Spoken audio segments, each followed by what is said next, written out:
आप सभी को जय मसीह की। मैं आशा करती हूँ आप सब बहुत अच्छे होंगे, खुश होंगे, प्रभु में आनंदित होंगे।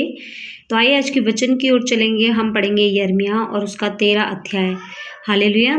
परमेश्वर का वचन कहता है, यहाँ पर यिर्मयाह के पास पहुंचा परमेश्वर का वचन, और यहोवा ने यिर्मयाह से कहा, जाकर एक सनी की लुंगी मोल ले, उसे कमर में बांध और जल से मत भीगने दे। तब मैंने एक लुंगी मोल लेकर यहोवा के वचन के अनुसार अपनी कमर में बांध ली। हालेलुया। यिर्मयाह ने परमेश्वर के वचन के अनुसार किया। उसने एक लुंगी मोल ली और उसने अपनी कमर में बांध ली।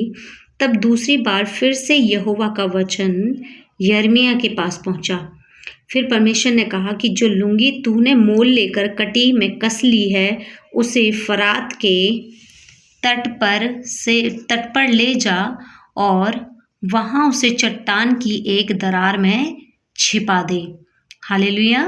परमेश्वर ने जब उससे कहा कि ये लुंगी ले जाकर के तट की एक चट्टान में क्या कर, छिपा दे जाकर के दरार में, तब यहोवा की इस आज्ञा के अनुसार उस यिर्मयाह ने उसको फरात के तट पर ले जाकर के छिपा दिया।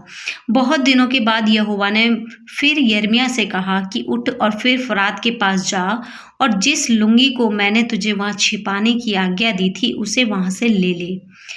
तब यिर्मयाह ने फरात के पास गया और खोदकर जिस स्थान में उसने लुंगी छिपाई थी वहां से उसको निकाल लिया, और देखो लुंगी कैसी हो गई थी, बिगड़ी हुई। हालेलुया।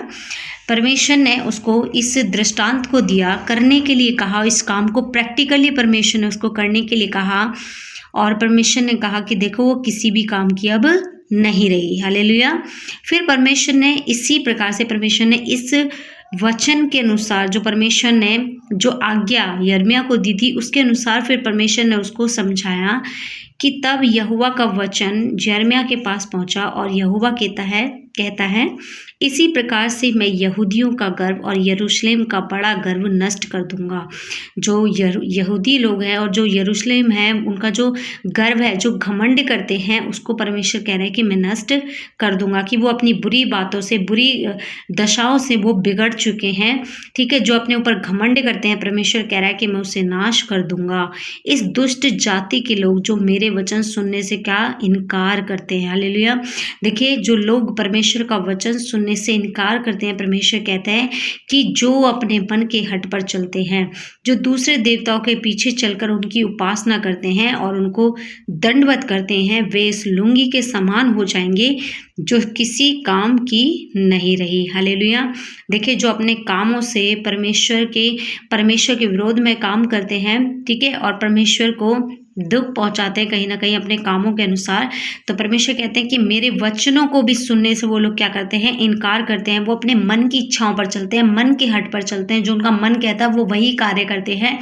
ठीक है। पाप करते हैं, बुरी काम को करते हैं। तो परमेश्वर कह रहे हैं कि भाई अगर वो ऐसा काम करते हैं तो परमेश्वर कहता है कि जिस प्रकार से लुंगी मनुष्य की कमर में कसी जाती है, इसी प्रकार से मैंने इजराइल के सारे घराने और यहूदा के सारे घराने को अपनी कटी में बांध लिया था। परमेश्वर कह रहा है जिस प्रकार से अभी परमेश्वर ने यिर्मयाह को वो लुंगी बांधने का एग्जाम्पल दिया था और उसको वो काम करने के लिए कहा था, उसी प्रकार से परमेश्वर ने भी यरूशलेम को और यहूदियों को अपने कमर से बांध रखा था। लेकिन फिर परमेश्वर का वचन कहता है कि मैंने बांध लिया था, वे मेरी प्रजा बने, कि वे मेरी प्रजा बने, मेरे लोग बने, मेरे लोग कहलाएं वो, लेकिन और मेरे नाम और कीर्ति का क्या करें, शोभा का वो कारण हो।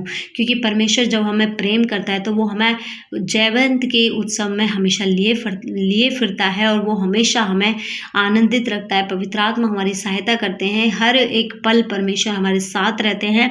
लेकिन जब हम परमेश्वर के विरोध में काम करते हैं, परमेश्वर की बातों को नहीं सुनते, उनके वचनों को सुनने से इनकार करते हैं, तो परमेश्वर कह रहे हैं कि देखो उन्होंने नहीं माना तो वो किसके समान हो जाएंगे, उस लुंगी के समान जो लुंगी बिगड़ गई थी। ठीक है, तो आप इस बात का विशेष ध्यान रखें, परमेश्वर के वचनों के अनुसार चलें, अपनी मन की बातों को लेकर के ना चलें, बल्कि परमेश्वर के ऊपर पूरा विश्वास रखें, जैसा परमेश्वर कहते हैं वैसा चलें, परमेश्वर के वचन के अनुसार अपने जीवन को बिताने की कोशिश करें। हालेलुया। हम सभी जानते हैं कि इस पृथ्वी पर कोई भी 100% सही नहीं है, लेकिन फिर भी हम कोशिश कर सकते हैं, हम अपने मन को परमेश्वर के मन के अनुसार चला सकते हैं। हालेलुया। हम परमेश्वर की बातों को सोचें और परमेश्वर के मन के अनुसार अपने जीवन को बिताएं। हालेलुया।